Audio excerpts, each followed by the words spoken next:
Welcome to my channel MSCC Brijesh Chaudhary. और आप सभी को गुड मॉर्निंग, सत श्री अकाल, सुप्रभात, सलाम वालेकुम। और आज की जो क्लास है, आज हम लोग चर्चा करेंगे गॉस की प्रमेय के अनुप्रयोग की। और इसके पहले वाली क्लास में आप लोगों ने एकदम अच्छे से गॉस की प्रमेय का जो आपका डेरिवेशन है उसके बारे में अच्छे से आप लोगों ने पढ़ा।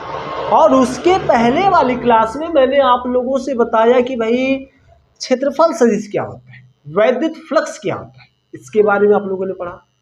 और ये आप लोग का स्थिर वैद्युत चल रहा है, इलेक्ट्रोस्टैटिक चल रहा है। और इस स्थिर वैद्युत में आप लोग का ये दूसरा चैप्टर चल रहा है। और ये आज आप लोग का लेक्चर नंबर 3 में छोड़ रहा हूँ आप लोगों के लिए।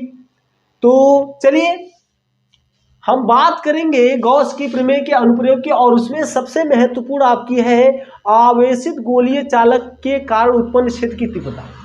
और ये गॉस की प्रमेय पे आधारित है। गॉस की प्रमेय का अनुप्रयोग करके हम गोलीय चालक के कारण आवेशित गोलीय चालक का क्षेत्र की तीव्रता पता लगाएंगे क्या होती है, ठीक है। और हम बात करते हैं आज की जो क्लास है, बहुत ही शानदार क्लास होगी, एकदम बेहतरीन क्लास होगी, जिससे कहेंगे हम बेहतरीन क्लास। और इससे बेहतरीन कुछ नहीं हो सकता। दो शब्द मेरे वो हैं कि आज बादलों ने फिर से साजिश की है। आज बादलों ने फिर से साजिश की है, जहां मेरा घर था वहीं पर बारिश की है। अगर फलक को जिद है बिजलियां गिराने की, अगर फलक को जिद है बिजलियां गिराने की, तो हमें भी जिद है वहीं पे आसियां बसाने की। तो आइए स्टार्ट करते हैं। इस बातें करें गॉस की प्रमेय क्या होती है। आप लोगों ने पढ़ा था कि किसी बंद पृष्ठ से होकर गुजरने वाला वैद्युत फ्लक्स उस पृष्ठ से बद्ध कुल आवेश का 1/एप्सिलॉन गुना होता है। एप्सिलॉन 0 गुना होता है, जहां एप्सिलॉन 0 को हम कहते हैं निर्वात की वैद्युतशीलता। और इस सिग्मा क्यू को कहते हैं भाई आवेशों का बीजगणितीय योग या कुल आवेश कह सकते हैं। सिग्मा का मतलब होता है कि सबको जोड़ दो, ठीक है। ये गॉस भाई साहब की प्रमेय है। और इसी का प्रयोग करके आपको क्षेत्र की तीव्रता का मान ज्ञात करना है। चलिए तो सबसे पहले हम बात करते हैं आवेशित गोलीय चालक क्या होता है। जैसे आपका कोई गोला है, या आपका कोई गोला है और यह आपका 3D फिगर होता है, ठीक है। और इस गोले को यदि हम Q आवेश दे दें तो यह Q आवेश इस गोले के पृष्ठ पर एक समान रूप से फैल जाता है। इस गोले की क्वालिटी होती है कि अगर हम इसको आवेश दें तो वह आवेश इस गोले के पृष्ठ पर एक समान रूप से फैल जाता है। और इसको हम कहते हैं आवेशित गोलीय चालक।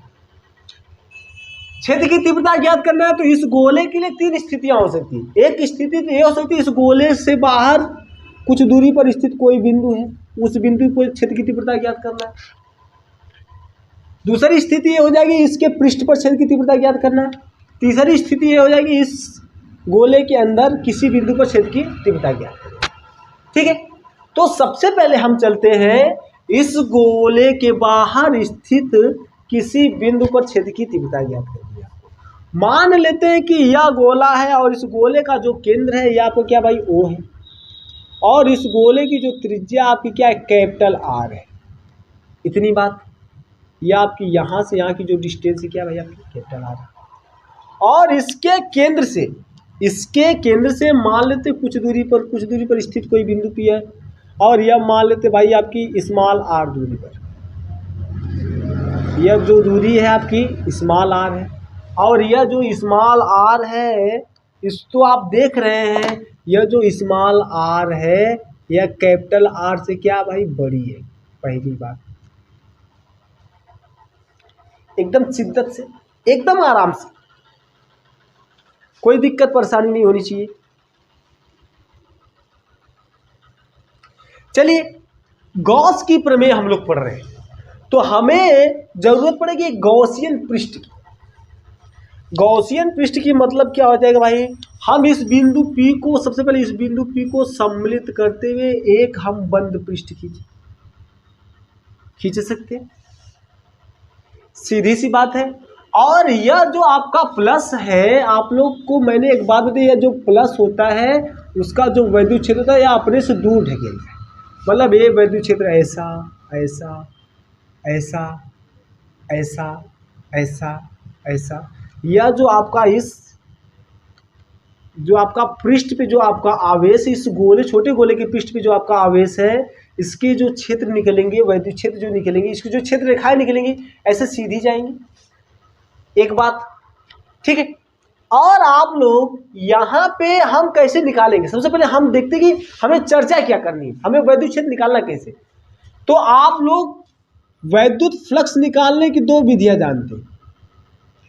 एक विधि तो आप लोग ये जानते हैं कि phi equal to E A cos theta, और दूसरी विधि आप लोग ये जानते हो phi equal to sigma Q upon epsilon 0।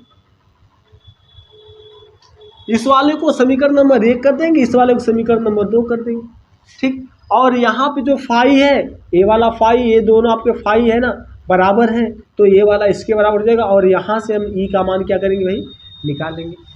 यही बात आपको निकालनी है और कुछ नहीं करना, ठीक है। चलिए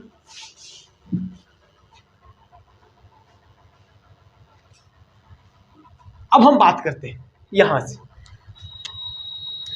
तो यह आपका केंद्र है, यह आपका केंद्र है, और यहां पे जो आपका प्लस है ना, ये जो प्लस है, ये आपका प्लस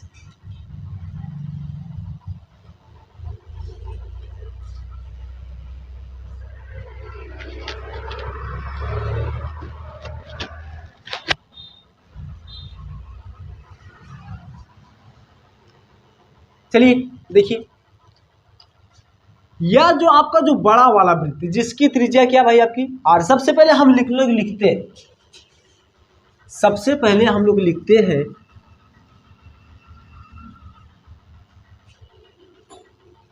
बिंदु P को सम्मिलित करते हुए स्मॉल r त्रिज्या का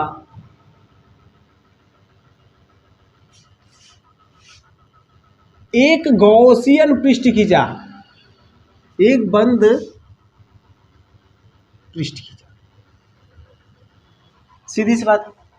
अब क्या करते हैं, यह जो आपका बंद पृष्ठ हो गया, जो आपका बिंदु P, जिस पे आपका बिंदु P स्थित है, हम कर लेते हैं इस बिंदु P पर एक आपका क्षेत्रफल अवयव ले लेते हैं, छोटा सा ऐसा, एक छोटा सा क्षेत्रफल अवयव ले सकते हैं हम लोग, और यह हम क्षेत्रफल अवयव ले लिए D, ठीक है।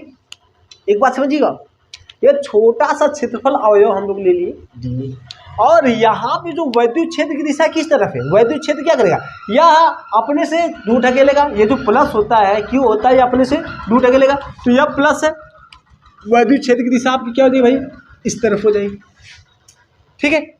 और अगर हम इस क्षेत्रफल अवयव के लिए अगर हम क्षेत्रफल सदिश की बात करें, तो क्षेत्रफल सदिश की बात करने का मतलब क्या है, यह आपका क्या है, गोला है, यह आपका क्या भाई, गोला है, गोले का मतलब यह आपका हो जाएगा ऐसा ऐसा, ठीक है, और ऐसा हो जाएगा। तो इसका जो क्षेत्रफल सदिश आएगा, क्षेत्रफल सदिश एकदम ठीक इसके ऐसे लंबवत आएगा, ऐसे जाएगा, एकदम ठीक इसके ऐसे जाएगा, ऐसे, या इसको हम ऐसे कर सकते हैं, यह आपका ऐसे क्षेत्रफल सदिश, मतलब एक कि यह जो आपका वेक्टर E है और वेक्टर DA है, यह दोनों की दिशा क्या हो जाएगी, एक तरफ हो जाएगी। अगर ये बात नहीं समझ आएगी ना, ये बात नहीं समझ आने का मतलब कि आपका पढ़ना ही बेकार है। इसके पहले वाली का देखिए, मैं क्या कहता हूँ भाई, अगर आपको 7वीं सीढ़ी जाना है तो 6वीं सीढ़ी का ज्ञान आपको अच्छे से होना चाहिए। इसके पहले वाली क्लास आप लोग देख कर बैठिए एकदम एकदम अच्छे से। इसके पहले की क्लास को अगर आप लोग देख कर आएंगे तो ये क्लास आपको एकदम बेहतर समझ में आएगी। इससे बेहतर कुछ हो ही नहीं सकता है। तो यह आपका क्षेत्रफल सदिश आपका यह आपका 3D फिगर है। तो क्षेत्रफल सदिश लंबवत जाएगा या तो अंदर या तो बाहर। यह आपका 3D फिगर है और 3D फिगर में आपका क्षेत्रफल सदिश अंदर जाएगा नहीं, सिर्फ बाहर निकलेगा। तो आपका क्षेत्रफल सदिश इस दिशा में होगा, वैद्युत क्षेत्र की दिशा में होगा। तब क्या हो जाएगा भाई, आपका वैद्युत क्षेत्र वेक्टर ई एवं क्षेत्रफल सदिश के बीच का कोण थीटा बराबर क्या हो जाएगा, 0 हो जाएगा।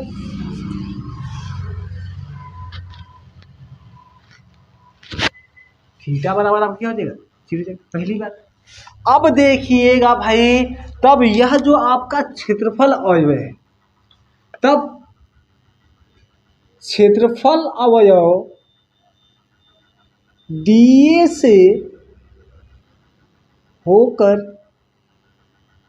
गुजरने वाला फ्लक्स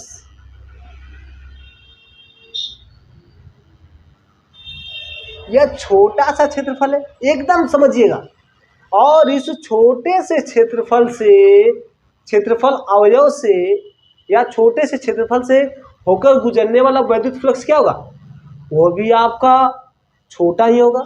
छोटा होने का मतलब क्या हो जाएगा भाई, डी फाई इक्वल टू क्या हो जाएगा, ई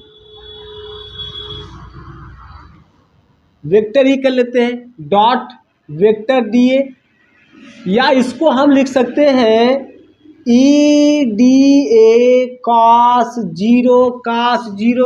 क्योंकि यह वेक्टर ई और वेक्टर डी ए के बीच का कोण कितना है भाई, आपका 0 है। तब यह आपका हो जाएगा D phi equal to E D A, या cos 0 का मान कितना होता है, 1 होता है। या तो भाई साहब इस छोटे से क्षेत्रफल से, मतलब क्षेत्रफल अवयव से होकर गुजरने वाला वैद्युत फ्लक्स आपका क्या भाई, छोटा सा वैद्युत फ्लक्स आ गया।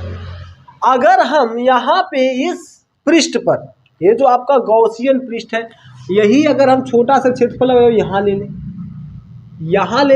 एकदम खूबसूरत सा क्वेश्चन में, खूबसूरत से टॉपिक में बता रहा हूँ। जो गॉस की प्रमेय का जो डेरिवेशन देखा होगा, उसको ये टॉपिक एकदम बिना बताए हुए अपने से आ जाएगी, एकदम मक्खन हो जाएगी भाई साहब, है ना, चमक जाएगी। ऐसे चमकेगा जैसे आसमान में अगर एक तारा तो अकेला चमकता रहता है, वैसे आप लोग इस टॉपिक को एकदम चमका देंगे, इसमें कोई दो राय ही नहीं है।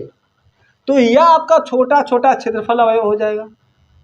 और अगर हम सभी को जोड़ दें, जो भाई इससे निकलेगा ई डी ए, इससे निकलेगा ई डी ए, इससे निकलेगा ई डी ए, इससे निकलेगा ई डी ए।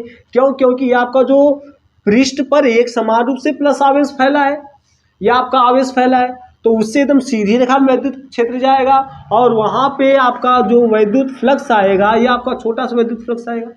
ठीक, तो हम क्या करते हैं, संपूर्ण पृष्ठ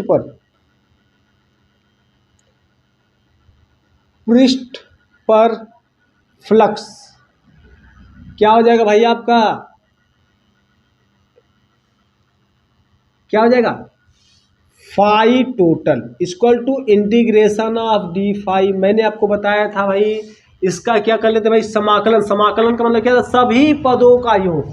समाकलन का मतलब क्या होता है, सभी पदों का योग। तो हम क्या कर लेते हैं, यहाँ पे जो डी फाई का मान क्या, इंटीग्रेशन ऑफ डी फाई का मान क्या है, ई डी ए। या आपका फाई टोटल क्या हो जाएगा भाई, फाई टोटल इक्वल टू हो जाएगा, ई को बाहर निकाल लेते हैं, इंटीग्रेशन ऑफ डी ए। और आप लोग एक बात अच्छे से जान गए होंगे, इसके पहले वाली क्लास में और उसके पहले वाली क्लास में मैंने बताया है, इंटीग्रेशन ऑफ डी ए का मान क्या हो जाएगा भाई, आपका ई इंटू ए।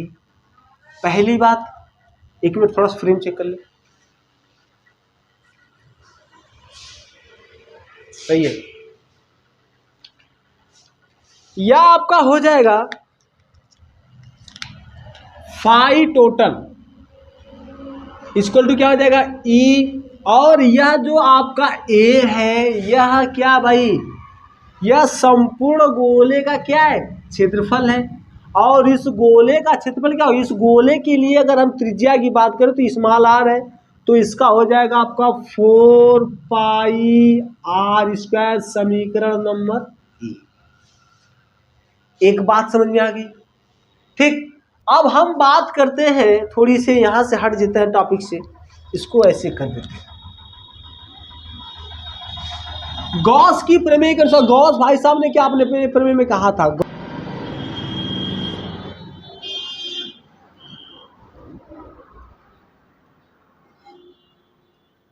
गॉस की प्रमेय के अनुसार आपने क्या पढ़ा है, गॉस भाई साहब ने प्रमेय दिया तो उन्होंने कहा था भाई जो अगर किसी बंद पृष्ठ से, आपका बंद पृष्ठ और इस बंद पृष्ठ से होकर गुजरने वाला कुल वैद्युत फ्लक्स नेट आवेश का 1/ε0 गुना होता है। नेट आवेश का 1/ε0 गुना होता है। इसको कर लेते हैं समीकरण नंबर 2 कर लेते हैं, ठीक है। स्क्रीनशॉट मानो तो मान लीजिए हम थोड़ा सी हटाएंगे।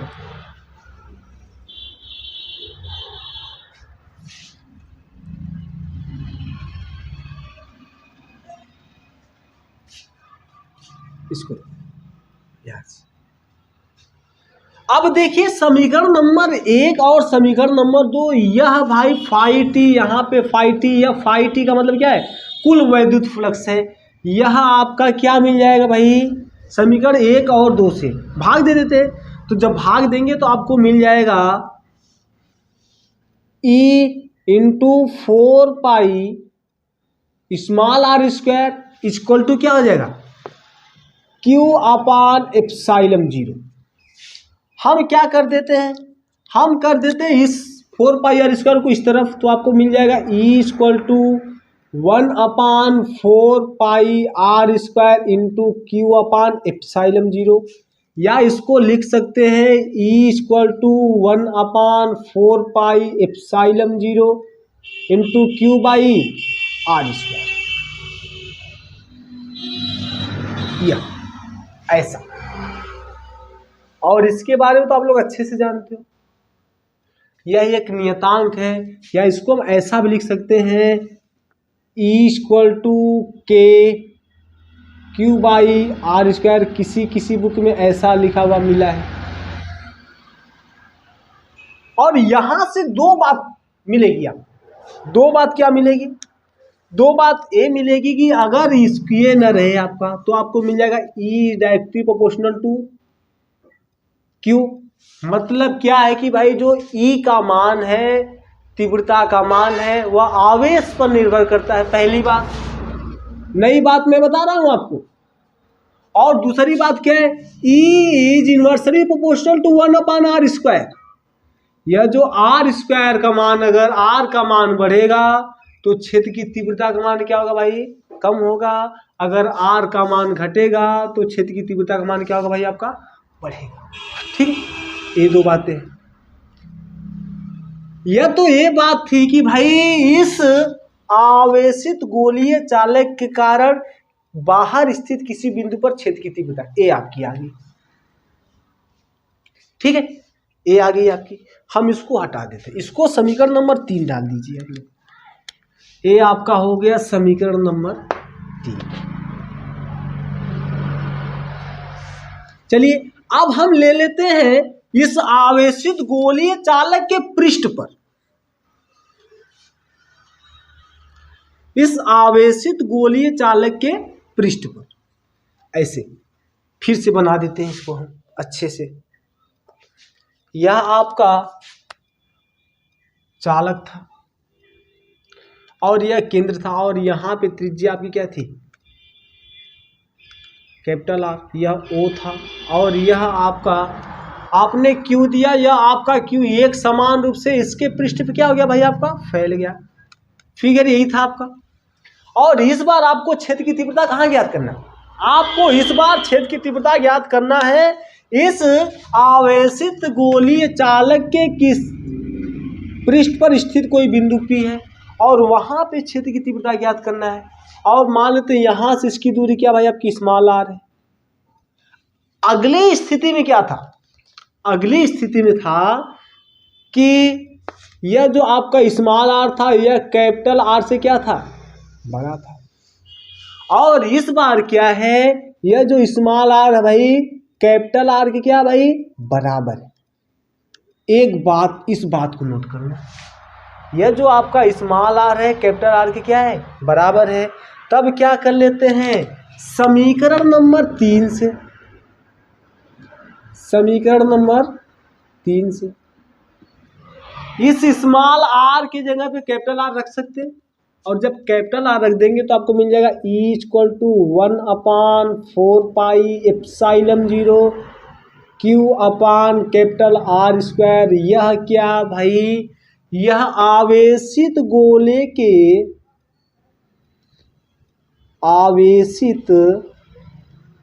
गोले के पृष्ठ पर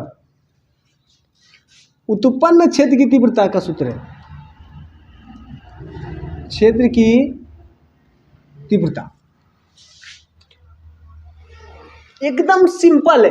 मैंने क्या कहा, मैंने कहा इस बार यह जो आपका स्मॉल आर कैपिटल आर के बराबर, तो इस स्मॉल आर का मान रख देते हैं यहां पे समीकरण नंबर 3 में। बात समझ में आ गई।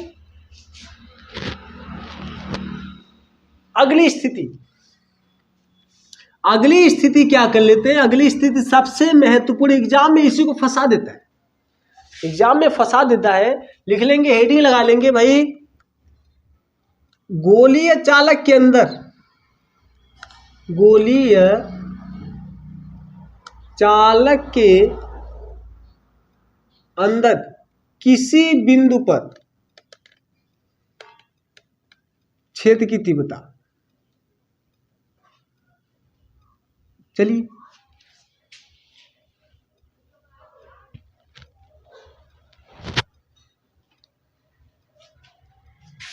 मान लेते हैं कि यह जो बिंदु P है, यह बिंदु P यहां पर है, यह बिंदु P यहां पर है, ठीक है।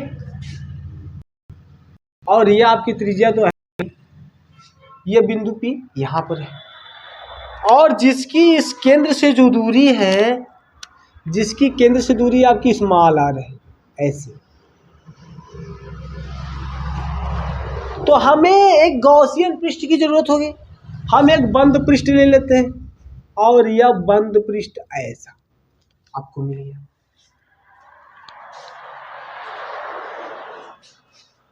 एकदम फिगर एकदम सिंपल है। आपको क्या करना है, आपको इस बिंदु P पर उत्पन्न क्षेत्र की तीव्रता याद करना है, जो केंद्र से r मीटर की दूरी पर है। और इस स्थिति में ये जो तीसरी स्थिति है नंबर 3 वाली, इसमें क्या है, यह जो आपका स्मॉल r है वह कैपिटल R से बड़ा है कि छोटा भाई। यह जो स्मॉल r है इस बार कैपिटल R से क्या है भाई आपका छोटा है, कैपिटल R क्या है भाई बड़ा है।